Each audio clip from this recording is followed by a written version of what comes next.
আপনারা শুনতে না পারলে এটা ক্ষতি হয়ে যাবে এক। দ্বিতীয়ত, আমি যখন আলোচনা করি এই সাউন্ডের মধ্যে আপনারা নামাজ পড়লে এটা আপনাদের নামাজের সমস্যা হবে। আমি এই জন্য বলছিলাম 5টা মিনিট সময় দিব, পরে নামাজ সুন্নতটা পড়ে নেবেন, যে যতক্ষণে এসে ততক্ষণে বসে যাবেন। এটা আপনারা আমলটা করেন নাই, আমলটা করলে আপনার জন্য ভালো হবে। আসলেন মসজিদে ঢুকে যাবেন, ঢুকে বসে যাবেন, যখন আলোচনা শেষ হবে 5 মিনিট সময় দিব, আপনি সুন্নত পড়ে নেবেন, তাহলে মসজিদের শৃঙ্খলা ঠিক থাকবে। যখন আল্লাহ এবং রসুলের কথা হয় সেখানে নামাজ পড়া যায় না। নামাজ থেকে কোরআনুল কারীম যদি আলোচনা হয়, আল্লাহ বলছেন ওয়াইযা কুরিয়াল কোরআন ফাসতামিউ লাহু ওয়া আনসিতু লাআল্লাকুম তুরহামুন।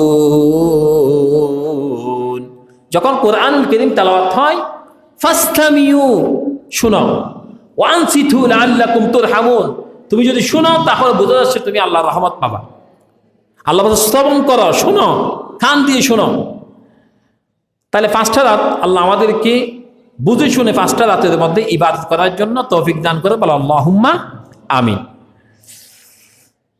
আম্মা জান আয়েশা সিদ্দিকা রাদিয়াল্লাহু তাআলা আনহা বলেন, আমি রাসূল পাক সাল্লাল্লাহু আলাইহি ওয়াসাল্লামকে রজব এবং শাবান মাসের মধ্যে যত বেশি রোজা রাখতে দেখেছি, অন্য কোনো মাসের মধ্যে এত বেশি রোজা রাখতে দেখি নাই। 2টা মাসের মধ্যে রজব মাসে আমার নবীজি 10টা রোজা রাখতেন, শাবান মাসের মধ্যে আমার নবীজি 20টা রোজা রাখতেন, রমাদানুল মুবারক মাসে 29টা এবং 30টা চাঁদ দেখে রোজা রাখতেন। তাহলে আমরা উম্মত, নবীর থেকে কোনো গুনাহ ছিল না। আমার নবীকে আল্লাহ কোনো গুনাহ রাখে নাই, আগের গুনাহ পিছনের গুনাহ সমস্ত গুনাহ মাফ। এরপরে নবীজি বললেন আমি 20টা রোজা রাখি, 10টা রোজা রাখি রজব মাসে, শাবান মাসে 20টা রোজা রাখি, রমজান মাসে পুরা মাসটা রোজা রাখি। আমার কথা মা বোনেরা যারা শুনতে পাচ্ছেন, আপনারা আমল করলে, আমল শুধু কি পুরুষের জন্য নাকি মহিলাদের জন্য? সবাইয়ের জন্য। কোরআন কয়টা? কোরআন কয়টা? একটা দিকে পুরুষও চলবে, মহিলাও চলবে, নাকি মহিলাদের জন্য আলাদা কোরআন আছে? মহিলাদের জন্য আমরা নামাজ পড়ি পুরুষ 5 ওয়াক্ত, তো মহিলারা কয়েকটা পড়বে? 5 ওয়াক্ত। পুরুষের জন্য হজ, মহিলাদের জন্য হজ। তাহলে ভিন্নতা হচ্ছে আমাদের কিছু কিছু জিনিস ভিন্ন আছে, কিন্তু আমলীয় জিনিস যেগুলি আমাদের, এগুলি সমান সবার জন্য।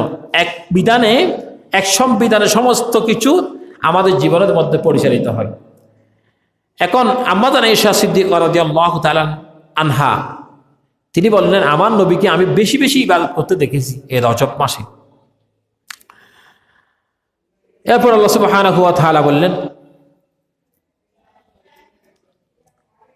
আমার নবী শুধু নামাজ পড়তেন তা নয়, রোজা রাখতেন তা নয়, আবার দোয়া করতেন, আল্লাহ আমাকে রমজান মাস পর্যন্ত পৌঁছিয়ে দেন, এরকম দোয়া করতেন। তাহলে আমরা দোয়া করবো আল্লাহর কাছে, নবীজির দোয়ার সাথে আমাদের দোয়া। নবীজি দোয়া শিক্ষা দিলেন, আমরা দোয়া করবো, বলেন ইনশাআল্লাহ। আল্লাহ সুবহানাহু ওয়া তাআলা